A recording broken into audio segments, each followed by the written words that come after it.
What should you do if you want to start a fashion design business? We're going to answer that question in today's episode of Lunch and Earn. So I recently got asked a question from one of my YouTube followers, Kara, love you guys, who wrote in to say, "Hey Evan, my name is Kara. I watch your videos a lot and I was thinking about being a fashion designer. Is there any advice you can give me before starting my own fashion business? And can I get a shout out on your next video, please? Thanks." So you wanted a shout out. Hey Kara. So what do you think? I think fashion is a really creative industry, and like a lot of creative industries, the type of people who want to get into it are usually really into fashion. They're into design, they're into, you know, the sewing and the pins and needles and the drawing and whatever else it is. I think if you were to jump into any industry like that, you need to be aware of also the business side of things. So I think yes, have a passion for fashion. I like that. Passion for fashion. There you go. Have a passion for fashion. T-shirt there. But also, what are you going to do in your business path? How are you going to run your business? How are you going to get things sold? How are you going to get things manufactured? How are you going to get them made? Is that through a website? Like maybe. Is it through, retail and in-store? Well, how do you get stuff in store?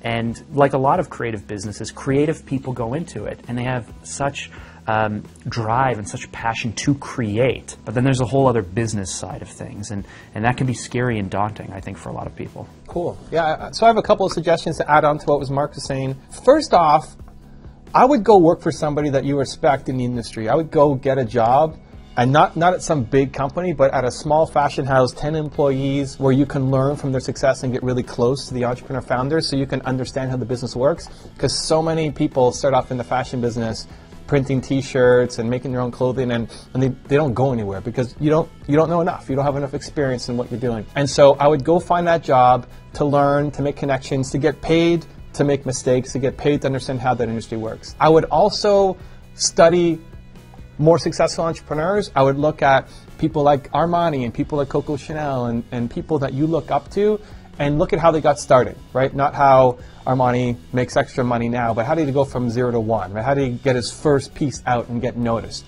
And I think it'll give you some specific strategies that you can use, but then also give you some motivation, right? Like, oh, Armani started off from nothing. Calvin Klein started off from nothing. So if they could do it, I could do it too. I found that super helpful for me when I was starting my business. And then I would also, as a third thing, just start on the side.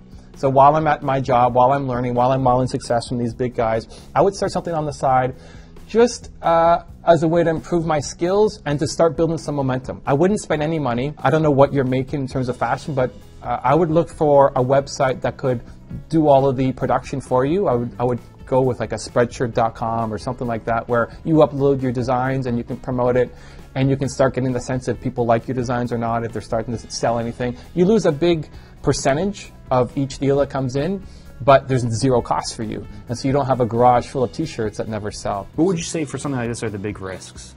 I know that wasn't the question, but what are the big risks that you go down the path, you get really excited, you start the business, you're all excited about fashion, but the blind spot is you don't see the stuff that you're missing. What could be the risks in that? The biggest risk is having a basement or a garage full of inventory that nobody ever buys, right? Your first design is probably not going to be the one that hits, and you don't know enough to know that that's not going to work. And I see it constantly. Like people, they overinvest on their idea because it's the greatest idea ever, and then whatever it is, if I'm going to start a YouTube channel and I buy the most expensive lights and camera and tripod and microphone, and then I get into it and realize, oh, I don't actually want to do this, or I actually suck on camera and I would rather be an editor or something, right? You don't suck on camera. Well, I suck at other things.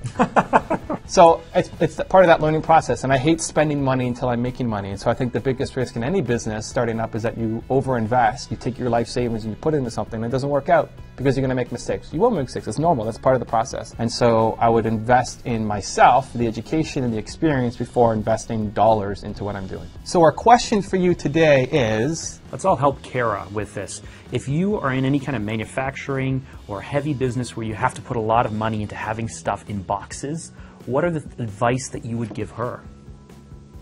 I like it. Leave in the comments below and we'll join in the discussion. Thank you guys so much for watching. Continue to believe, and we'll see you soon.